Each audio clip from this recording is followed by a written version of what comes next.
কেমন হবে যদি আমরা ফিরে যাই বেশ কয়েকটা বছর পর? ভালোবাসার মানুষটা কেমন ছিল সে সময়, প্রেমটা কেমন ছিল, সে সব জানার ইচ্ছে তো আমাদের মধ্যে থাকেই। আর এরকমই এক নিখাত প্রেমের গল্প নিয়ে আসছে প্রমোটার বৌদি। আর যেই প্রমোটার বৌদি বেশ কিছু গরিব মানুষের মাথার ছাদ তুলে দিতে অধীর আগ্রহে অপেক্ষা করে আছেন। স্বস্তিকা মুখোপাধ্যায় আমাদের সঙ্গে এই মুহূর্তে রয়েছেন, যিনি পর্দায় আসছেন প্রমোটার বৌদি হয়ে। স্বস্তিকা দি, আগে বলো যে একদম মানে এই বছরটা বোধহয় তোমার কাছে ভীষণ একটা ব্লেসিং, বিভিন্ন রকমের চরিত্র করছো না? হ্যাঁ, যে কাজগুলো গত 1-2 বছরে করেছি সেইগুলো সব এই বছর মুক্তি পাচ্ছে। কিন্তু এটা খুবই একটা ভালো লাগার জিনিস যে একটা চরিত্রের সঙ্গে আরেকটা চরিত্রের কোনো রকমই কোনো মিল নেই। কালীপটকা শ্রীমার সঙ্গে প্রমোটার বৌদি শান্তির আকাশ পাতাল না, মানে দুটো পৃথিবীই আলাদা। তো সেটা of course is a very good feeling. Promoter বৌদি কেন টেনেছিল তোমাকে? প্রমোটার এই পেশাটার সঙ্গে তো আমরা কখনো একটা মহিলাকে দেখি না, মানে ভাবিও না, এটা আমাদের ভাবনাতেও আসে না। প্রমোটার বলতেই আমরা ভাবি যে একটা পুরুষ, পুরুষ চালিত বা পুরুষ যে পেশাগুলোতে পুরুষরা বেশি প্রাধান্য পায়, সেরম একটা পেশায় একজন মহিলা, এটা সবচেয়ে বেশি গুরুত্বপূর্ণ ছিল আমার কাছে। যে সৌর্য ভেবেছে যে এরম একটা প্রফেশনে একজন মহিলাকে প্লেস করা যায়, এবং টাকা রোজগার বা প্রতিপত্তি এটার বাইরে গিয়েও এই চরিত্রটার মূল মোটিভেশনটা, বা আমি বলবো যে we all of us have a purpose in life. So সেখানে এই চরিত্রটার পারপাসটা হচ্ছে যে সাধারণ মধ্যবিত্ত, নিম্ন মধ্যবিত্ত মানুষদের যেন একটা মাথায় ছাদ করে দিতে পারে। কারণ এই পুরো যে রিয়েল এস্টেটের বিষয়টাতে আমরা শুধু যদি আমরা শহর নিয়ে না ভাবি, শুধু কলকাতাটা নিয়ে ভাবলাম না, কলকাতার বাইরেও এরকম তো অনেক সময় আমরা খবরের কাগজে দেখি, নিউজ বেরোয় যে সব পরিবাররা হয়তো তাদের সারা জীবনের জমা পুঁজি দিয়ে একটা কোথাও ইনভেস্ট করলো, তারপরে কোনো একটা ডিসপিউট হয়ে বাড়িটা আর উঠলো না, বা তারা সেই বাড়িটার পজেশন পেলো না, তাদের টাকাটাও গেল। কারণ সবার তো সেই কি বলবো ফিনান্সিয়াল জোর থাকে না যে আমি থানা পুলিশ কোর্ট কাচারি করে একটা কিছু আমি বের করতে পারবো সেখান থেকে। সো এদের সারা জীবনের ধরো টাকা পয়সাগুলো জলে গেল, তাদের বাড়িটাও এর হলো না। আর বাড়ি বানানোটা আমার মনে হয় প্রত্যেক মানুষের কাছে নিজের একটা বাড়ি হওয়াটা এটা একটা বিশাল বড় স্বপ্ন। সেটা একটা বাড়ি হোক, একটা ফ্ল্যাট হোক, কিন্তু আমার নিজের একটা কিছু থাকবে, হ্যাঁ, যেটা আমি আমার নিজের মনের মতন সাজাবো, হ্যাঁ, আমি সেখানে আমার জীবনটা কাটাবো। এটা তো একটা বিশাল বড় স্বপ্ন মানুষের কাছে, যাদের নেই, যারা হয়তো বেশিরভাগ সময় মানে তাদের বেশি জীবনটাই যারা ধরো ভাড়া বাড়িতে থেকেছে, নিজের একটা বাড়ি হওয়াটা এটা একটা খুব বড় স্বপ্ন। সেই স্বপ্নটা নিয়ে এই ছবিটা, তো সেটা অফকোর্স আমার কাছে খুবই ইন্টারেস্টিং ছিল। আর আমাদের ছবিতে একটা ভিলেন আছে, হ্যাঁ, একটা হিরো আছে, প্রচুর ডায়লগ বাজি আছে, তোমার খুব হিরো মার্কা এন্ট্রি আছে, ধুলো ফুলো উড়িয়ে, তো ওগুলো আমার খুব হ্যাঁ স্পেশাল লেগেছিল সেটা। আর শোলের মতন একটা বাইক আছে যেটা গম্ভীরা চালায়, ও আমার দেওর ছবিতে। তোমাকেও চালাতে দে না, আমি পাশে বসে থাকি। আচ্ছা, হ্যাঁ, আচ্ছা। আমি ওইসব রিস্ক নিইনি বাবা। সো ইয়া, ইট ওয়াজ খুব লার্জার দ্যান লাইফ একটা চরিত্র, আর খুব মজা হয়েছে। কিন্তু আমি যতদূর জানি রিস্ক নিতে তো স্বস্তিকা মুখোপাধ্যায় ভালোবাসে। একদম, খুবই ভালোবাসি। বাট হ্যাঁ, ওই আর কি, বাইক চালানোর রিস্কটা প্লাস পাশে আবার একটা আছে, হ্যাঁ, জিনিস, সেটা খুব ডিফিকাল্ট ছিল। মানে গম্ভীরাও খুব স্ট্রাগল করেছিল বেচারা, কারণ ওগুলো তো এখন ঠিক কেউ চালায় না, বা মানে খুবই একটা টেকনিক্যাল হ্যান্ডিক্যাপ সিচুয়েশন ওটা একটা। আর আমার মনে হয় ছবিতে অনেক কিছু দেখতে খুব ভালো লাগে, কিন্তু সেগুলো বাস্তবে করাটা খুবই ডিফিকাল্ট। বাট খুব খুব মজা হয়েছিল। যদি বেশ কিছু বছর আগে ফিরে যাওয়া যায়, কি ফিরে পেতে চাও তুমি? বাবা মা, আমার পোষ্যরা যারা চলে গেছে, এই প্রেম না, ফিরে পেতে চাও? না ফিরে পেতে চাই না। কিছু ঠিক করতে চাও স্বস্তিকা দি আগে, মানে শুধু প্রেমের নয়, যে কোনো ক্ষেত্রে যে যেটা আগে করে উঠতে পারিনি বা একটা ভুল হয়ে গেছে, একটা সময় একটা টাইম মেশিন পেলে ওগুলো আবার এক ঝটকায় ঠিক করে দিতে পারতে? কিছু বোকা ডিসিশন নিয়েছি লাইফে, সেইগুলো হয়তো, মানে বলছি না যে খুব এখন আমি সুযোগ পেলে আমি খুব চালাক ডিসিশন নেব, বাট হয়তো বোকা ডিসিশনটা নেব না, যেটা হয়তো বয়সই আমাদেরকে শেখাতে পারে। এটা মানে বয়স তো আমাদের অনেক কিছু শেখায়, সময় আমাদেরকে অনেক কিছু শেখায়। সো সেই বয়স আর সময় যেটা আমাকে শিখিয়েছে যে কিছু বোকা সিদ্ধান্ত, সেগুলো হয়তো নেব না আর কি। But no, I don't have regrets, বা এরকম আমার মনে হয় না যে আমি একটু পিছিয়ে গেলে আমি একটু অন্যরকম কিছু করতে পারতাম, সেরকম মনে হয় না। তুমি বলে না সময় অনেক কিছু শিখিয়েছে, এই সময়ে দাঁড়িয়ে 3টে লেসন বলো তোমার জীবনে যেটা এখন ভীষণভাবে কাজে লাগাচ্ছ, অ্যাপ্লাই করছো নিজের উপর। আমার যেটা করতে ইচ্ছে করে সেটা আমি চেষ্টা করি নিজের মতো করে কি করে করে নিতে পারি। আগে হলে হয়তো আমি আমার মেয়েকে বলতাম, মেয়ে বললো না আমি এখন ইচ্ছে করছে না বা আমি পারবো না। বন্ধু বান্ধবদের বললাম যে তোরা কি যাবি, তোরা কি এটা করবি। তারপরে যখন যদি দেখতাম যে না কেউ জুটছে না, তাহলে হয়তো আমার ইচ্ছেটাও আমি সরিয়ে রেখেছি। বা আমার কোথাও একটা বেড়াতে যেতে ইচ্ছে করছে, আমি দলবল পাচ্ছি না বা সঙ্গী পাচ্ছি না, তারপর আমার আর যাওয়াটা হয়নি। সেটা আমি ডেফিনেটলি এখন, মানে কেউ সঙ্গে থাকুক বা না থাকুক, আমার যদি মনে হয় যে আমি এটা করতে চাই, সেটা আমি করি। শ্রীনগর ট্রিপটাও কি তেমনই ছিল? হ্যাঁ, বিকজ আমি দেখলাম যে আমার একটা 4-5 দিন ছুটি বেরিয়েছে, আর আমি ওখানে এর আগে যেহেতু কাজের সূত্রে এতবার গেছি, সো ওই গাড়ি বা ড্রাইভার বা যেগুলো চেনা। বেসিক দরকার বা হোটেল, সেগুলো সবই চেনা শোনার মধ্যে ছিল।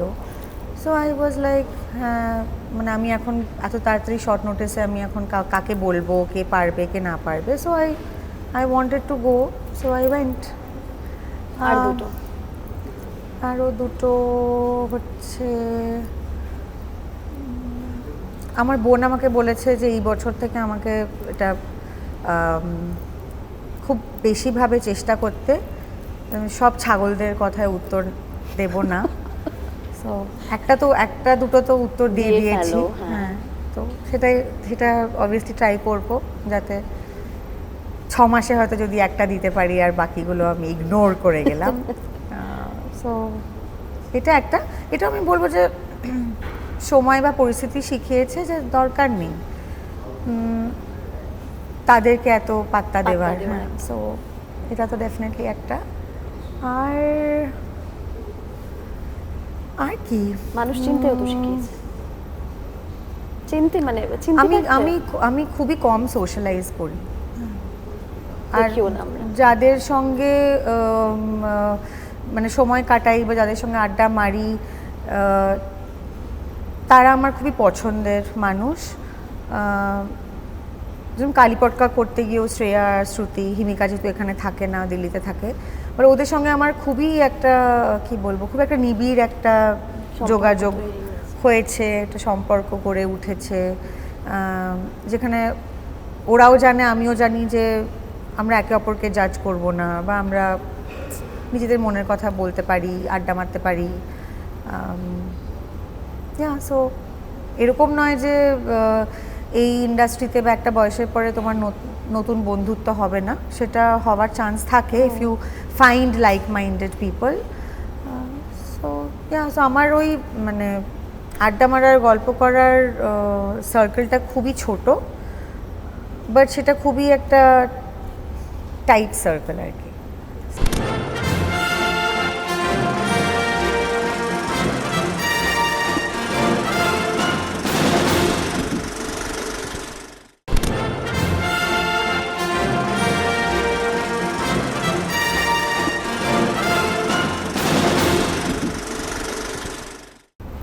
স্বস্তিকা মুখোপাধ্যায় নিজেকে কিভাবে দেখে?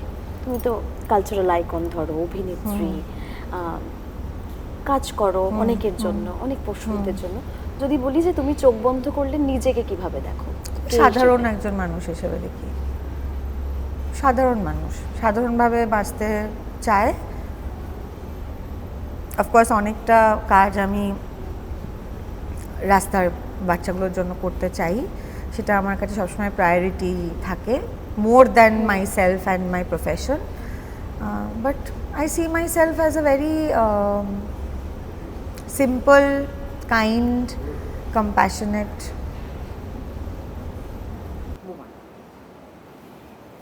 আমি একটা কথা, মানে একটা প্রশ্ন করতেই হয়, ট্রেলারটার নিচে অনেকেই দেখে থাকবে, অনেকেই লিখেছে, আমি সৌর্যদার কথাও শুনছিলাম যে এটাকে একটা সিরিয়াল বানাতে চেয়েছিলেন উনি, কিন্তু এটাকে পরবর্তীকালে ছবিতে ট্রান্সফার করা হয়। তো মানে অনেকেই কমেন্ট করেছে যে সিরিয়াল এটা একটা, স্বস্তিকা মুখোপাধ্যায় কেন এরকম কাজ করছেন?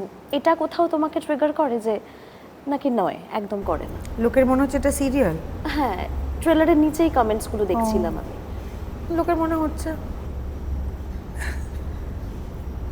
লোকের অনেক কিছুই মনে হতে পারে।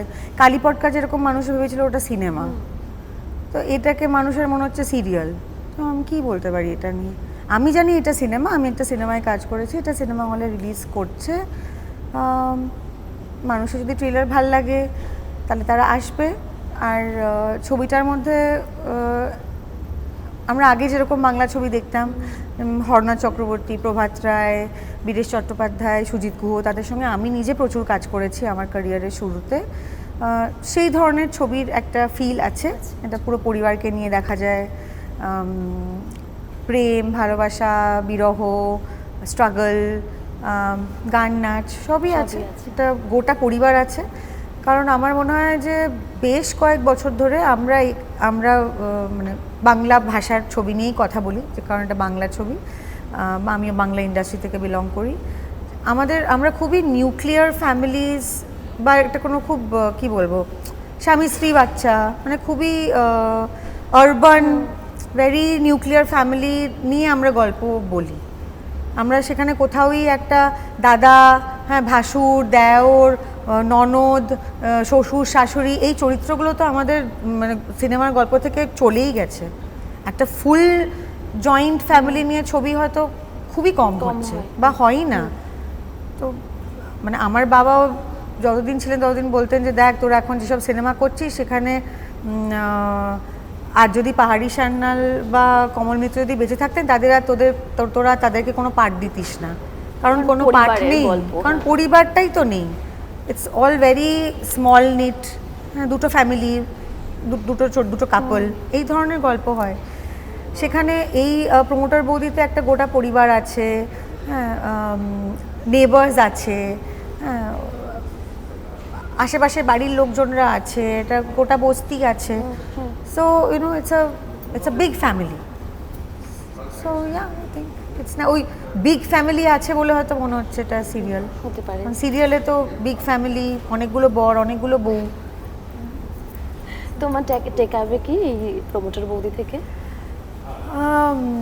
আমার টেকঅ্যাওয়ে হচ্ছে যে আমি যে ধরনের ছবি দিয়ে আমার ক্যারিয়ার শুরু করেছি, আমি 22-23 বছর পরে আবার সেরকম একটা ফ্লেভারের ছবি করলাম। এবং প্রমোটার এই পেশাটার যে নিটিগ্রিটিস বা যে আমি কি বলবো লড়াই, সেগুলো হয়তো এই ছবিটা করলাম বলে আর একটু বিস্তারিতভাবে জানতে পারলাম, যেটা আদারওয়াইজ জানতে পারতাম না। শেষ প্রশ্ন আমাদের, দর্শকদের কি বলবে এই ছবি দিয়ে? 26শে ফেব্রুয়ারি রিলিজ করছে প্রমোটার বৌদি। আমি জানি যে আপনারা আমার পরবর্তী কাজের কথা জিজ্ঞেস করেন, জানতে চান, দেখতে ভালোবাসেন। তো এটা সিনেমা হলে রিলিজ করছে, এটা বড় পর্দার একটা কাজ, দেখবেন, পরিবার নিয়ে দেখবেন, ভালো লাগবে, মন ভালো করা একটা ছবি। অফকোর্স আপনারা দেখলে আমাদেরও সবার ভালো লাগবে যারা আমরা ছবিটার সঙ্গে যুক্ত আছি, ছবিটাতে কাজ করেছি।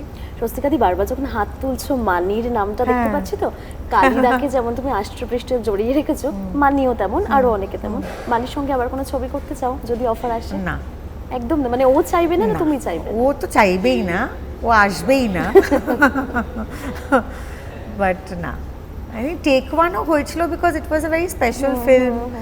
Mainak was very very close to my family, এবং বাকি ছবিটার কলাকুশলীরাও যারা even you know people who were the editors, technical team, তাদের সঙ্গেও একটা পরিবারের যোগাযোগ ছিল। সো ওই অনেক প্রচুর বন্ধুরা ছিল তখন, মানে ছোটও ছিল, ওকে বলা হয়েছিল অনেক যে ছোট একটু ছিল তখন। তোকে ইয়ে দেওয়া হবে, তোকে একটা আইসক্রিম। স্যালারি দেওয়া ও, হবে, আচ্ছা। তোকে পকেট মানি দেওয়া হবে। সো দ্যাট ওয়াজ হার, মানে কি বলবো, দ্যাট মোটিভেটেড হার, আচ্ছা। যে I will get a lot of money. তো সেই জন্য ওটা ওই কাজটা হয়েছিল। It was very sensitive film also, but no.